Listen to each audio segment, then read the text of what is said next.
ஆத்ம வணக்கம்.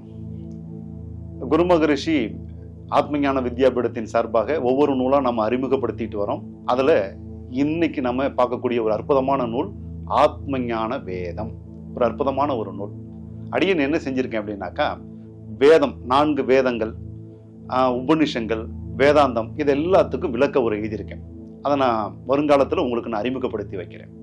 அப்படி எழுதும் போது நம்ம ஆத்ம ஞானத்தை பாடத்திட்டமா நடத்திக்கிட்டு இருக்கோம். அப்ப இந்த வேதங்கள்ல, உபநிஷங்கள்ல என்னென்னலாம் ஆத்ம ஞானத்தை பத்தி சொல்லியிருக்கோ அதை எல்லாத்தையும் தனியாக எடுத்து ஒரு நூலா உருவாக்கணும்னு ஆசைப்பட்டேன். அந்த நூல் தான் இந்த நூல்.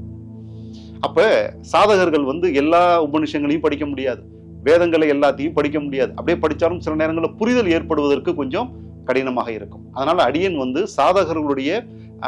சாதகர்களுக்கு எளிமையாக்கணும் இந்த கல்வி ஞானத்தை அப்படிங்கிறதுக்காக நான் என்ன செய்தேன் அப்படின்னா, வேதங்கள்ல இருக்கக்கூடிய, உபநிஷங்கள்ல இருக்கக்கூடிய, இன்னும் ஏன் இதிகாசங்கள்ல இருக்கக்கூடிய, சமய கொள்கைகள் இருக்கக்கூடிய எல்லா கருத்துக்களையும், எந்த கருத்துக்கள், ஆத்ம ஞானம் தொடர்பான எல்லா கருத்துக்களையும் தொகுத்து இந்த புத்தகத்துல நான் கொடுத்திருக்கேன்.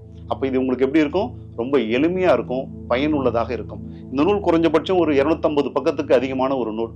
இந்த ஒரு நூலை படிச்சாலே நம்ம எல்லா வேதங்கள்ல, எல்லா உபநிஷங்கள்ல இருக்கக்கூடிய ஆத்ம ஞானம் தொடர்பான கருத்துக்களை தெரிஞ்சுக்கிட்டதாக அர்த்தம்.